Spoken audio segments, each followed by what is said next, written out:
the banks of the Nile, a boy lies dead, and a man is dying. Two deaths, separated by more than 30 centuries, yet ominously linked. The boy, an Egyptian pharaoh, entombed with a priceless fortune. The man, an English noble, driven to find it. His search triggered the greatest treasure hunt in history and a chain reaction of death. One by one, those who disturbed the pharaoh's tomb perished. To this day, the casualties mount. Science tracks an elusive killer, 3,000 years old.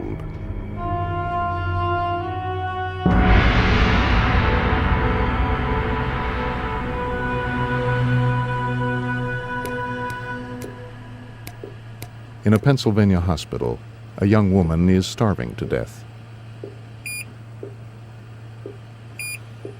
The food she needs is oxygen.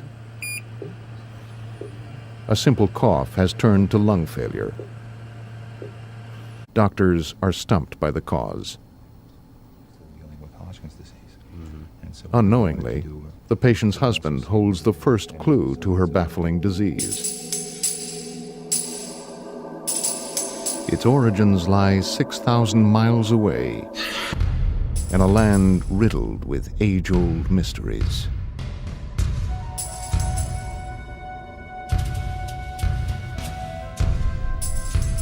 This is the Valley of Death. Chiseled out of the rock is the world's greatest mausoleum. 1,500 years before Christ, the pharaohs of Egypt were laid to rest here in the Valley of the Kings. It's said you can't take it with you, but they did. Each pharaoh was buried with a king's ransom: ivory, ebony, gold. Each tomb camouflaged by the barren desert. But when archaeologists arrived centuries later, they found only withered bones. Others were here first. There's a whole village at Kurna, near the Valley of the Kings, which is 1,000% tomb robbers, then and now. And when they can't find something, they forge it and sell you a forgery. Or when they find something, they replicate it and sell the replications. Hey, you know, this is going on since the first pharaoh was interred, these guys started. For archaeologists, the Valley of the Kings is still the richest pickings on earth. Yet once they believed it hid no more surprises. Certainly not a lavish tomb for a minor pharaoh.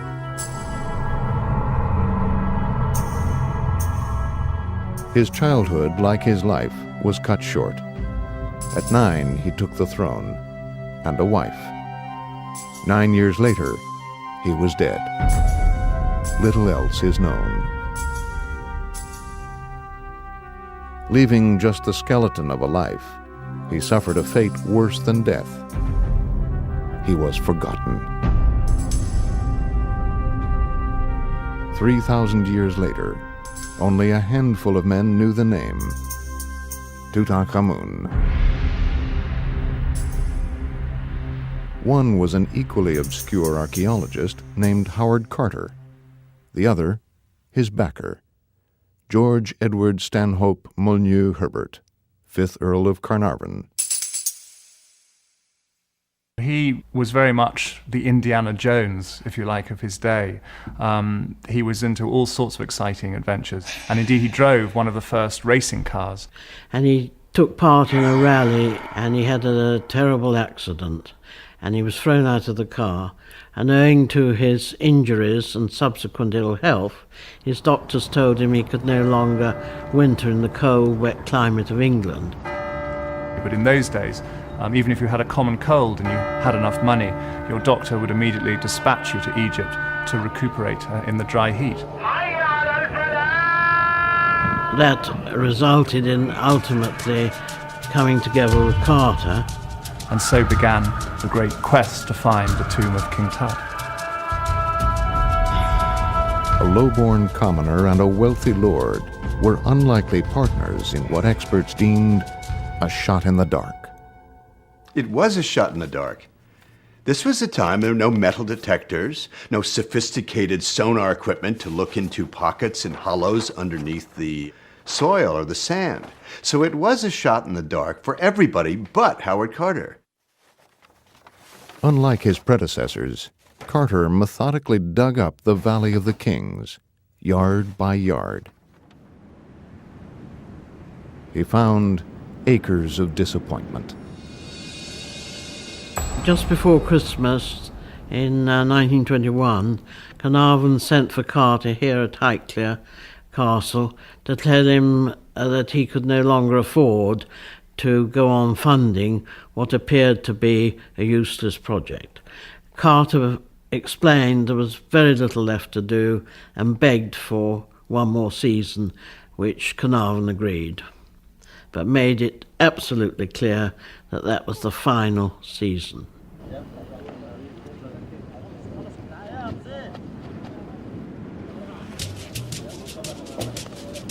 On the third day, workers uncovered stone steps leading to a hidden doorway, stamped with an ancient seal.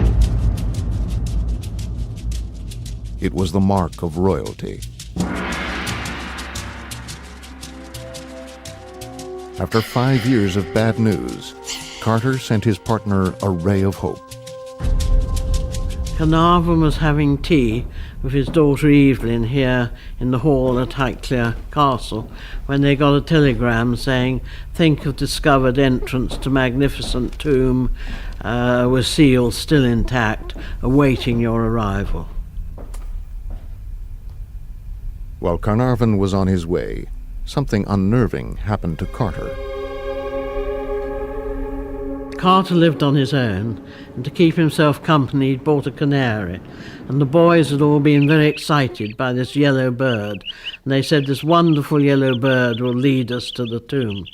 And as he went back to send the telegram, having just found the tomb, his houseboy ran out carrying a bundle of yellow feathers, and he said, "Master, I heard a rustling, and when I went, the cobra was eating the canary.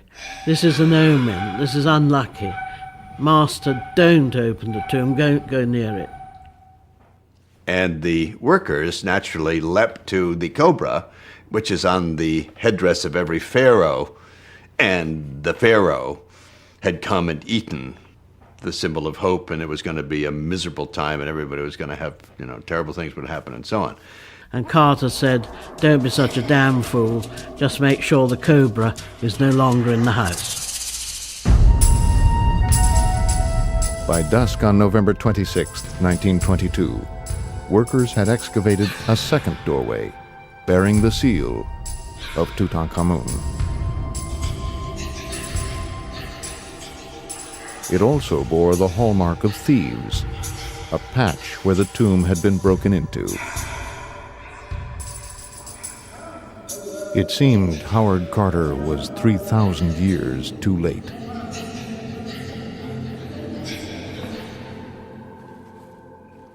Alone in the passage stood Lord Carnarvon, his daughter, Lady Evelyn Herbert, Carter's assistant, and Carter himself. Before him lay the find of his life, or a tomb for his dreams.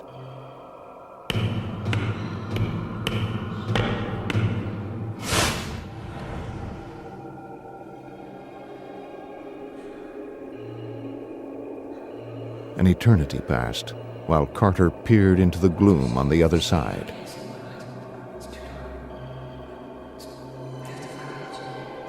At last, Carnarvon whispered, "Can you see anything?" "Yes," Carter replied. "Wonderful things." Carnarvon and Lady Evelyn and Pecky Callender, they're behind him, going, what is it, for Pete's sake? And finally he says, wonderful things, full of emotion. He could hardly speak. And he looks in and he sees this chamber just cluttered with treasures. The entire room glittered, and all that glittered was gold. Carter was stunned. We'd never dreamed of anything like this. A whole museum full of objects, some the like of which we had never seen. The thing was overwhelming.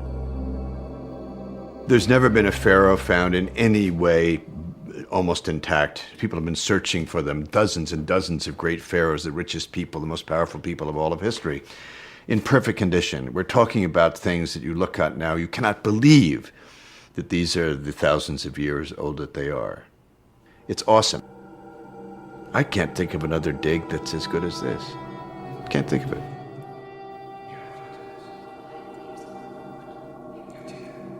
Carter later said they looked around, then left. But evidence says they did more that night than just look. Carter and Carnarvon were not allowed by their franchise to enter the tomb without an Egyptian Organization of Antiquities official present. And they never said they entered it. They waited. They looked in, they saw wonderful things, they went bananas, and they sealed up the hole, and they waited 3 days for the guy to get down from Cairo to go with them. Would you have done that after 10 years of extraordinary struggle? Would I have done that? No, I would not have done that. And they did what you and I would have done. They went in, and they spent all night in there. The smallest, Lady Evelyn, led the way inside. 3 men, 1 woman, and somewhere, a dead boy. It's dark. You're in there, the first person in 1,000 years to be inside the tomb of a person who had died. There must have been a little of the old haunting, the hauntedness that comes with that. Then there's fear, because they were in there illegally. They were like the thieves of ancient times. The place was a shambles because the thieves, and there were 2 sets of thieves, had gone in there, and there is some indication that at least one of the 2 bands of thieves was caught. The chances are if they were caught in the act, head off, and that's it.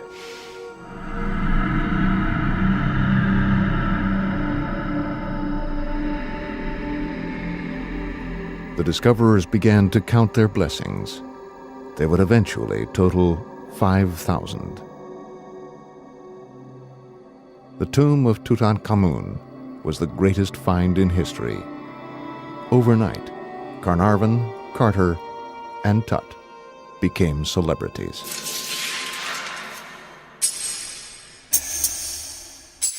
They felt, just total triumph, victory. And they'd been laughed at, they'd been mocked.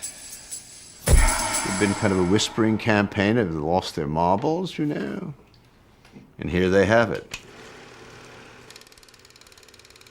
Tut's tomb also made history as the first dig ever preserved on the newfangled medium of motion pictures. This piece of celluloid preserved the discoverers. Carter, as he was photographed by Carnarvon.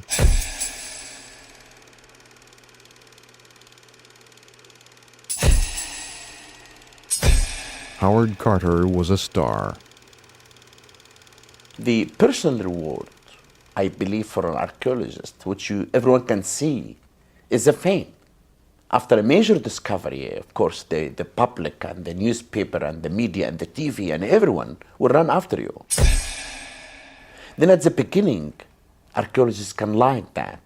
But at the end, fame is not fun. I think fame is a curse. Drunk on success, the discoverers made a fateful mistake. Tut's tomb would become one of the biggest stories in history. But to recoup his expenses, Lord Carnarvon sold exclusive rights to one newspaper. That was the London Times. That was the gentleman's paper, This was the nobility's paper. And he signed a deal with them which caused him unending grief. Stupid thing for him to do, but anyway, he did it. Carter would live to regret the mistake. Carnarvon would not.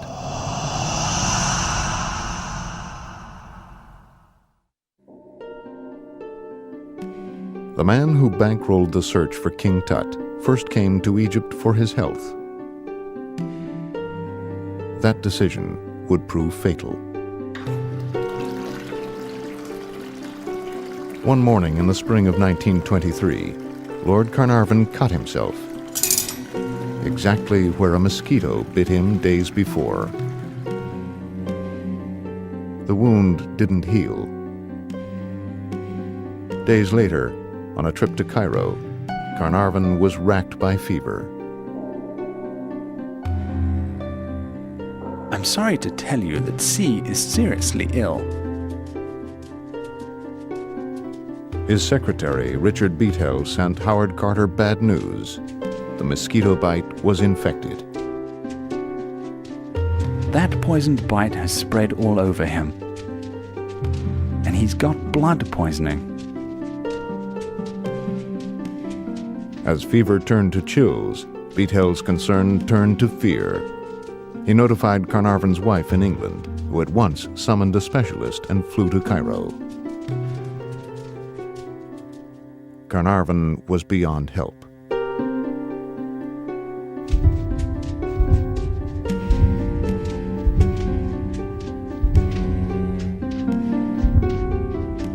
At the moment that he died, all the lights in Cairo went out. And at the time, all the utilities in Cairo were run by the British Army, and they could find no way of turning them back on and could find no reason for them to have gone off. And 20 minutes later, they all came on again.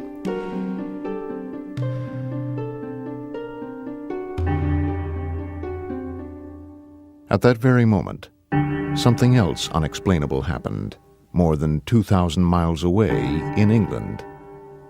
Carnarvon's little fox terrier, Susie, was asleep in her basket in the housekeeper's room at Highclere Castle. And at the very second that he died, Susie sat up in her basket, howled and dropped down dead.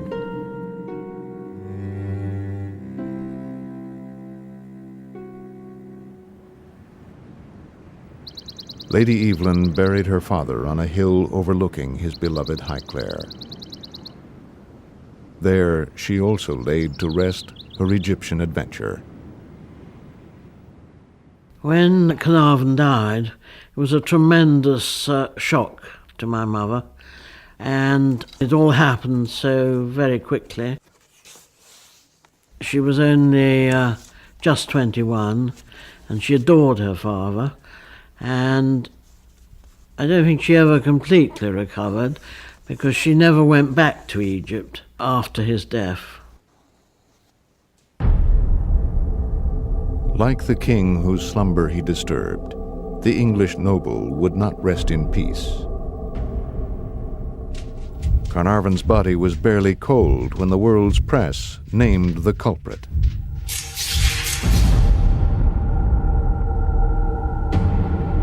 Inscribed within the tomb, wrote one reporter, was a curse that warned, "I will kill all those who cross this threshold." Another paper reported a curse that was eerily accurate. "They who enter this sacred tomb shall swift be visited by wings of death." For Carnarvon, death indeed came on wings.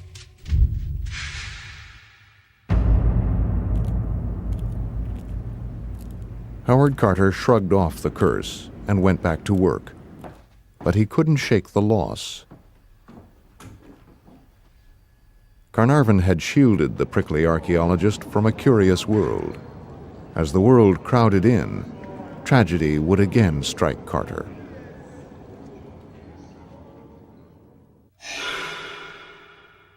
Fascinated by Tut's treasure and undaunted by his curse, a plague of tourists descended on his tomb. One of the few allowed inside was the railroad tycoon George J. Gould, guided by Carter himself. For his private tour, Gould paid a heavy price. That night, he came down with fever. The next day, he died.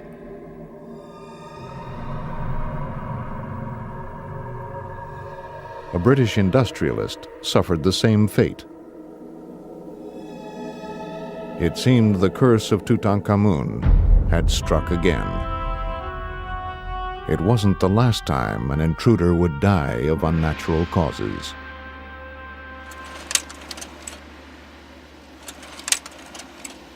It was going to be like our honeymoon, because we never took one when we got married. Among the visitors to Tut's tomb in 1995 were Gary Munson and his wife Cheryl. For Cheryl, a student of art history, it was the trip of a lifetime. Well, everybody we knew we were going there. As soon as she talked to somebody, first thing she was talking about was going over there. The sights so amazed her, seeing them wasn't enough.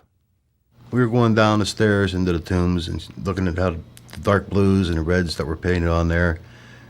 She slowly leans over and she's looking real close at it, and then she starts slowly bringing her hand up to it until she finally started touching and rubbed some of the paint.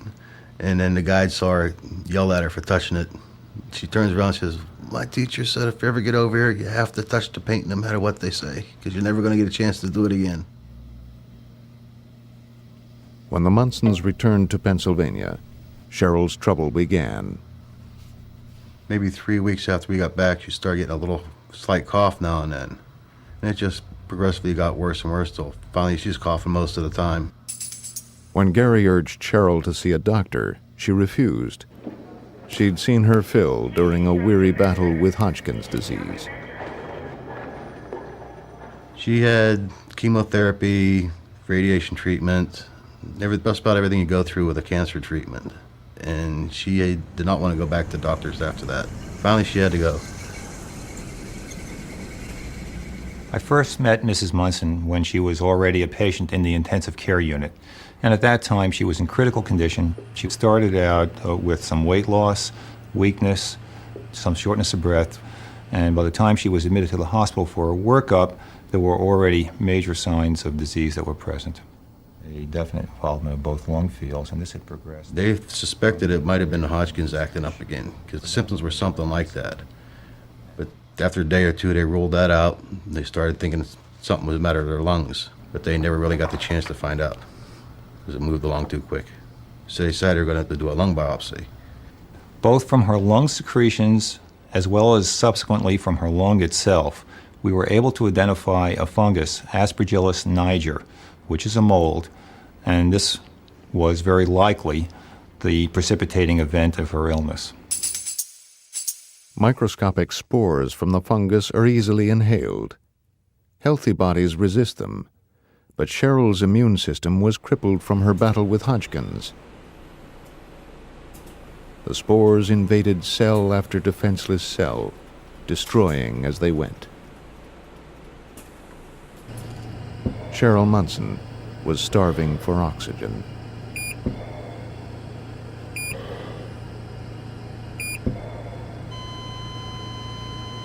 "10 days after she entered the hospital, her lungs gave out. She was 38 years old.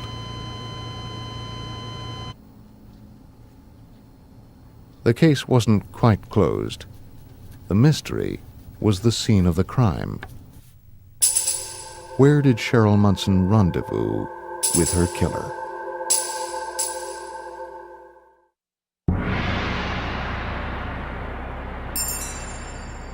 For ancient Egyptians, eternal life required a well-preserved corpse. The result was a funeral to die for.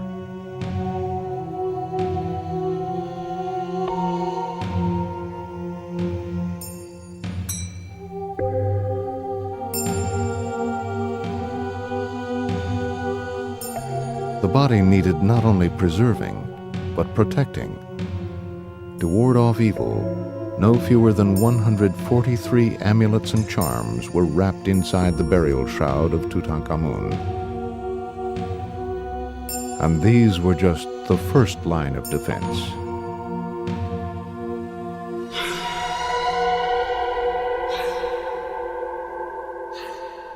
I will take you now to visit one tomb that contained the first curse ever existed.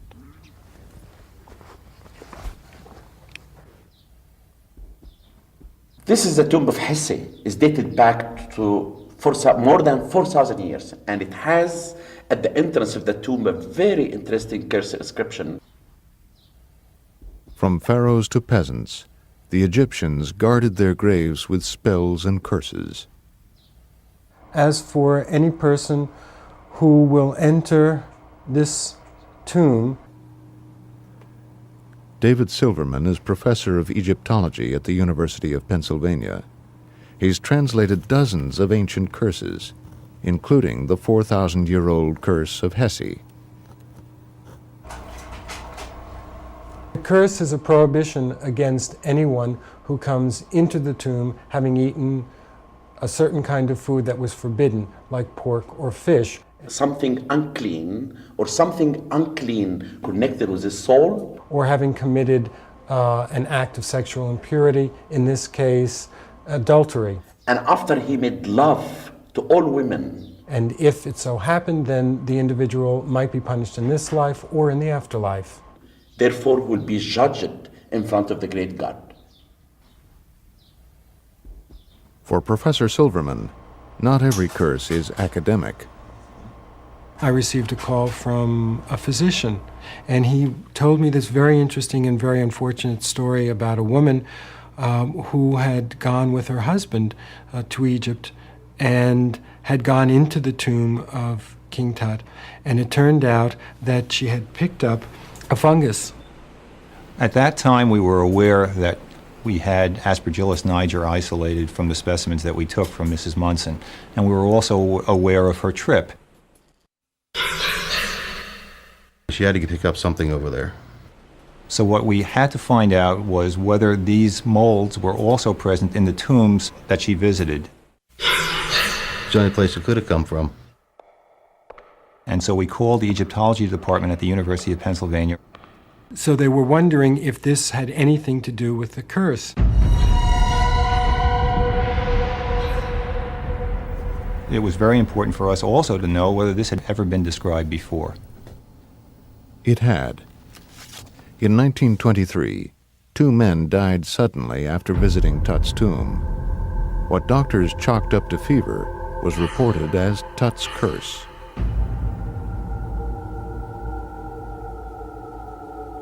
Two more sudden deaths followed. Pecky Callender, who helped Carter break into the tomb, and Arthur Mace, who helped remove its contents. The true killer lurks on the very walls of the tomb. To Howard Carter, it looked like chipped paint, till he looked closer.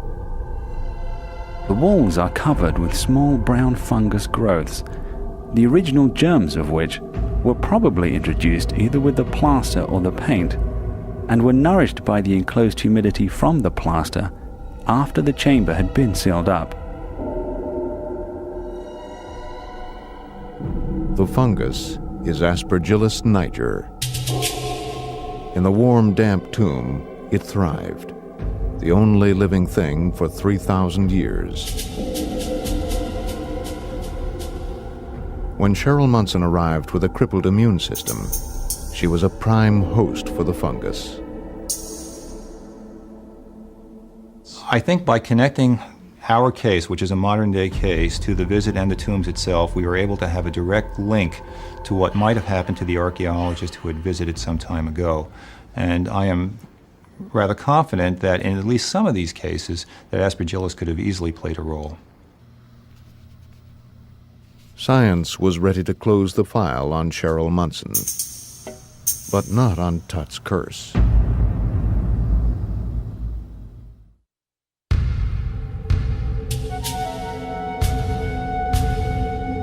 November 11th, 1925.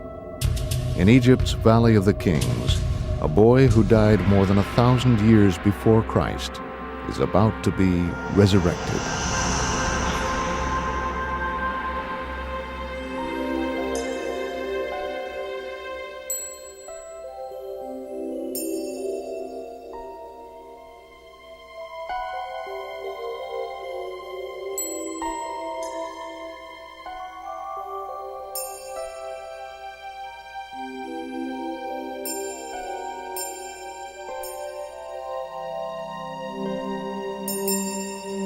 Tutankhamun lies within 3 coffins, one inside the other.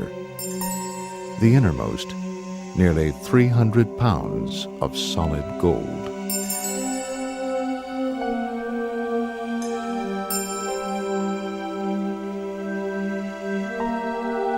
Inside the gold coffin lies an object even more breathtaking, the mummy itself, adorned with a stunning death mask of the boy king.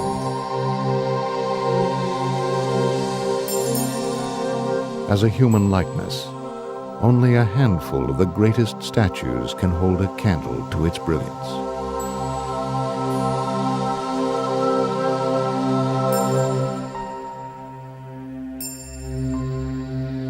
That gold mask alone is one of the single most beautiful objects in all of mankind's history, not just Egyptian. The corpse of Tutankhamun lay beneath 13 layers of linen.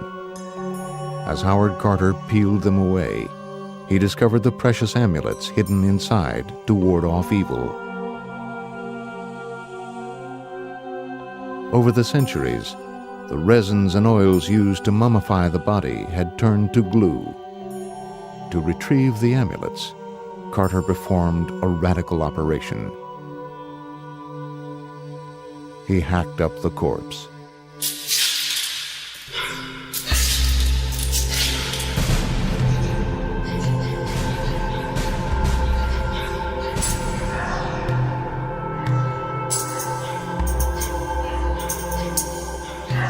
The outcome of this autopsy was fatal. Within 14 days, 2 of the participants suddenly died. By 1927, 6 men were dead of a single apparent cause, the mummy's curse.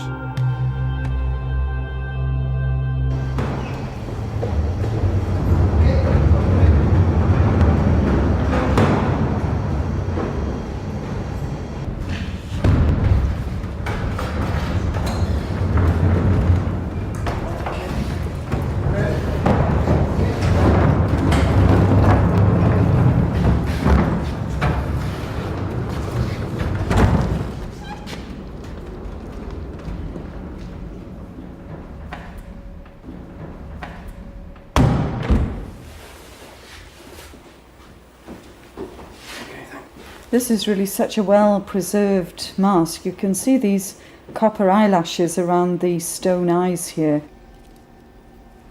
Dr. Rosalie David is the queen of mummies.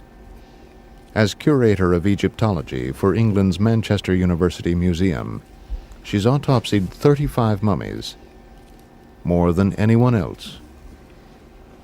She also pioneered a way to do it without destroying them. So we have a mummy of an old lady here using x-rays and using endoscopes. We go in through existing bodily holes and we take tissue samples and we can use these for DNA identification. And also, we hope in the future it may be possible to detect viral and bacterial DNA in the mummies. So this is a much better method of working. The endoscope lets Dr. David examine the corpse without even unwrapping it, in complete safety. Working with a mummy can be hazardous, both for the operator and for the mummy, because the operator could breathe in spores from the mummy dust, and in reverse, the operator could deposit bacteria or moisture onto the surface of the mummy, thus causing decomposition. Though dead for thousands of years, a mummy is alive with bacteria, some harmless, some lethal.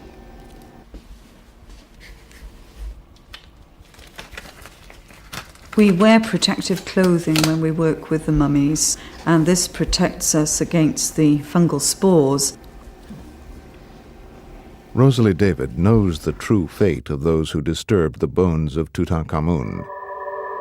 Their crude autopsy unleashed an invisible killer. In the old days, the operators didn't wear protective clothing at all. They simply wore their everyday clothes, and so there could be an interchange of damage between the operator and the mummy. A mummy's dust. Such was the peril in Tut's coffin. Yet 70 years ago, the world remained spellbound by a hex, warning of death on wings. By 1929, 13 people with links to Tut's tomb were dead, and those with no link were spooked.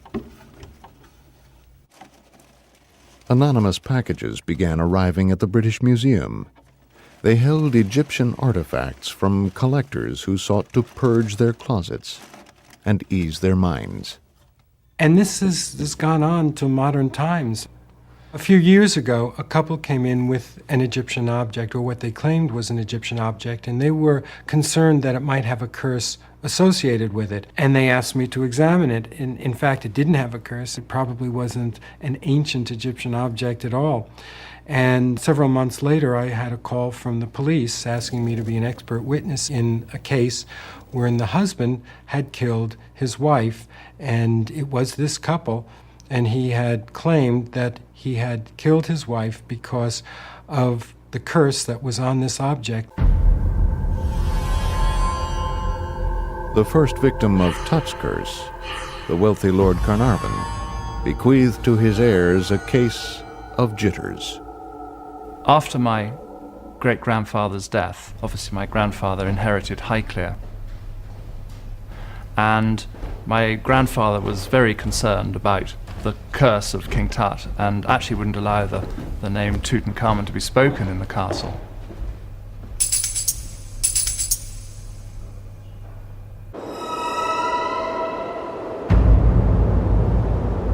Highclere Castle on a cold, wintry, windy night can be pretty frightening, and if you add the supposed curse of the pharaohs to that, you can get pretty spooked. Well, after my grandfather died, we had to do an inventory of the castle, and of course, being such a huge place, that did take rather a lot of time. And at last it was completed, and as a family we were all gathered here in the castle, along with Robert Taylor, my grandfather's butler, who was one of the great British butlers. And my father turned to Robert Taylor and said, "Well, thank goodness that's all over with now, Robert." And Robert Taylor turned to my father and said, "Well, my lord, it's everything apart from the Egyptian stuff." As you can imagine, all of us as a family were absolutely amazed by this comment. And we said, "Well, what Egyptian stuff, Robert?" And he said, "Well, if you'll follow me," he said, "I'll lead you to the secret cabinets."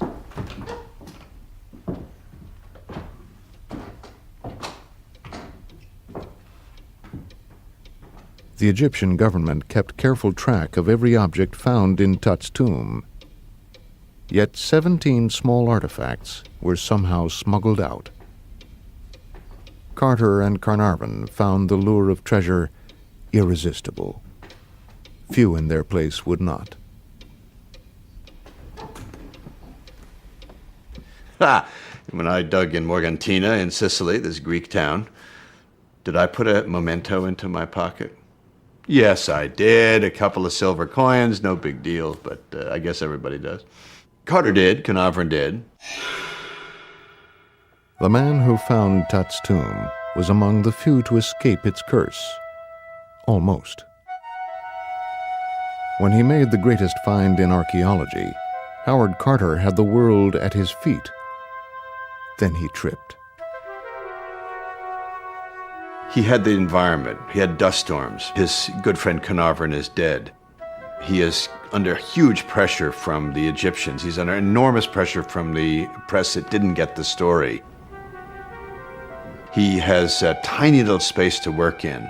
He's going crazy. His temper is frayed. He's a very volcanically temperamental guy. Anyway, Howard Carter just gets to the point where he can't take it any longer.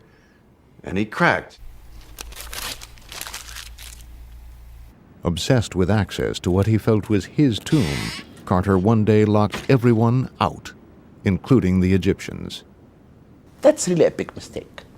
Because if a foreigner is working in a country, he has to know that he's a guest. And if you are a guest, you have to respect the people that you're working with.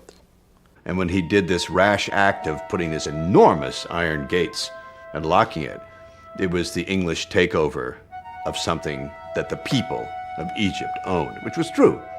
And they went crazy, and they threw him out.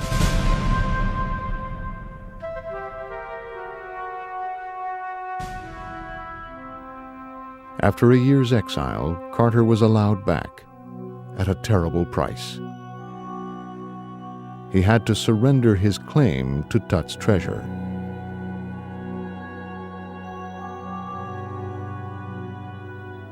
Fate spared him to live day after day with the treasure he found, but could never possess.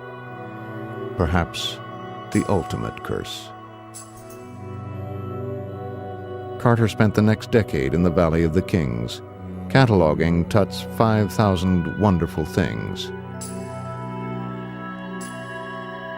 On March 2nd, 1939, at 65, he died of normal causes.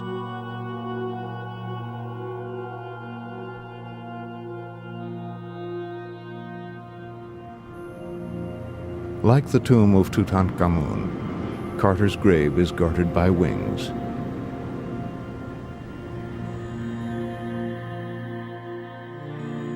Before he died, Carter made amends with Tut.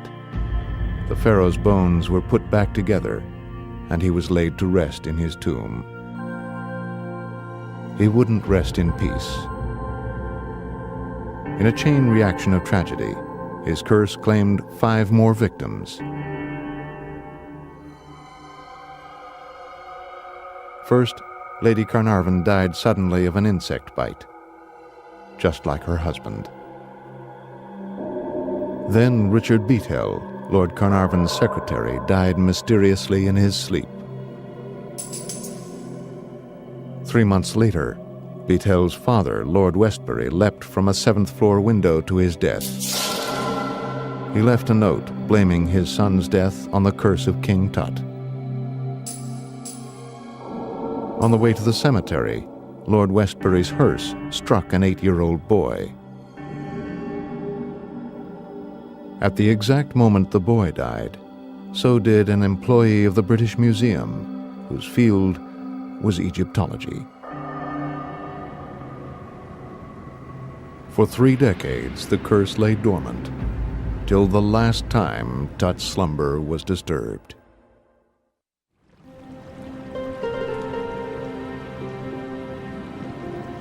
Near the banks of the Nile, the pharaoh Tutankhamun was buried, with 5,000 priceless belongings. His royal treasures were meant to accompany him on his journey to the afterlife. Instead, they took a detour.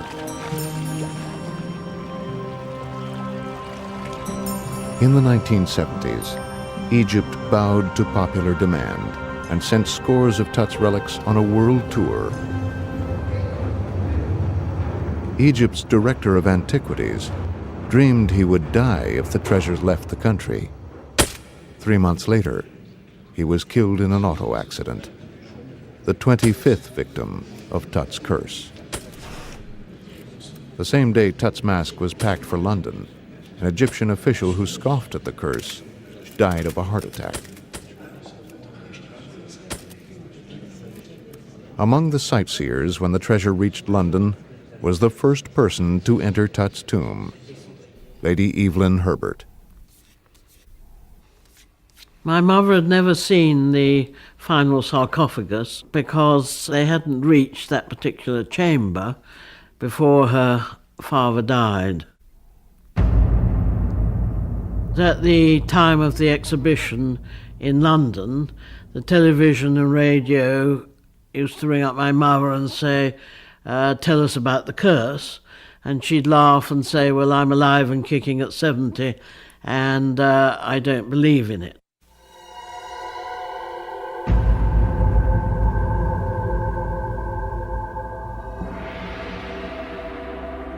I think it was a very exciting time for a very traumatic, possibly stressful, because she was seeing the things that she realised her father had never seen after all his years of effort.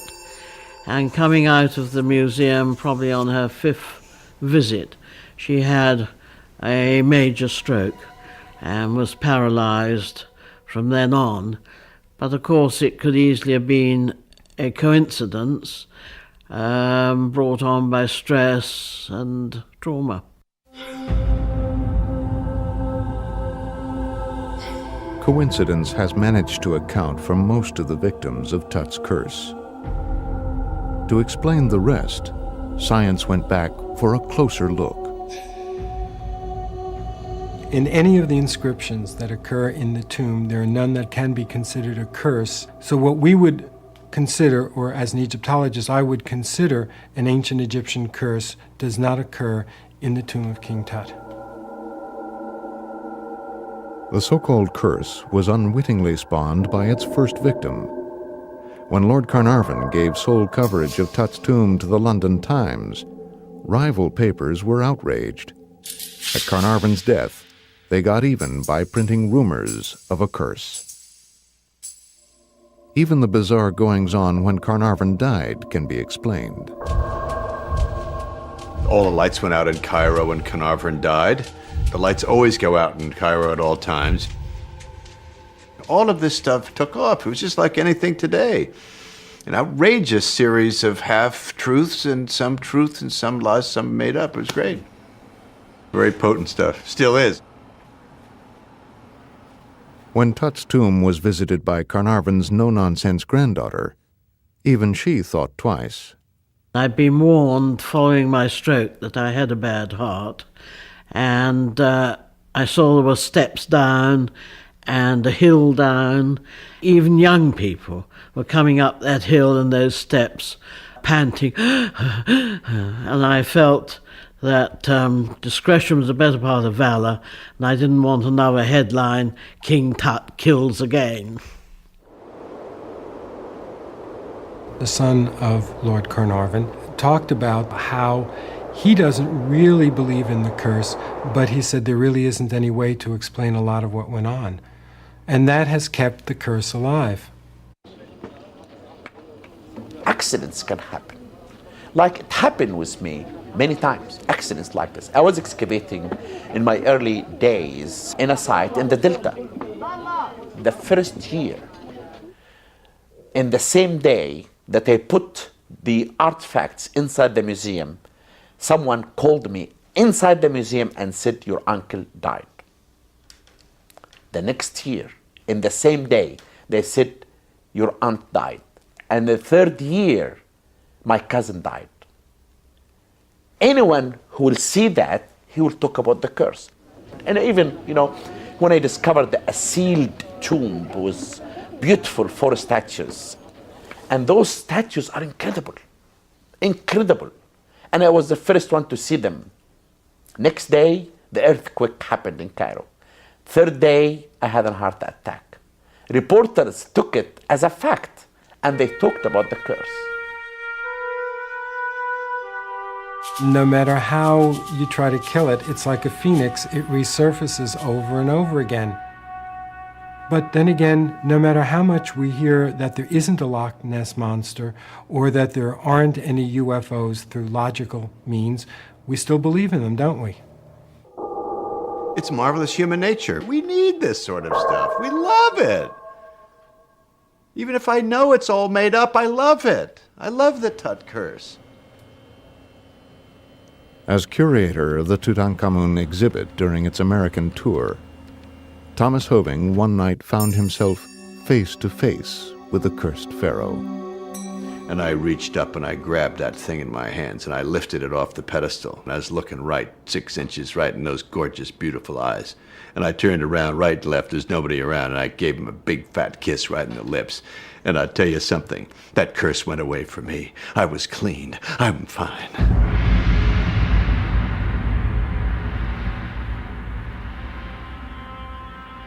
Tut's treasure now resides in the Cairo Museum, where millions have gazed on it in awe. The museum is also the humble tomb for dynasties of pharaohs. But Tutankhamun still rests in the Valley of the Kings. Once the most obscure pharaoh, he's now the most famous. Ancient Egyptians went to their graves with an undying belief.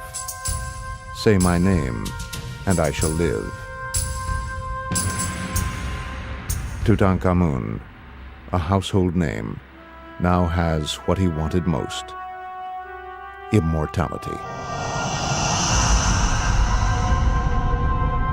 He owes it to the very men who disturbed his tomb. They also left him the kind of protection other pharaohs would kill for.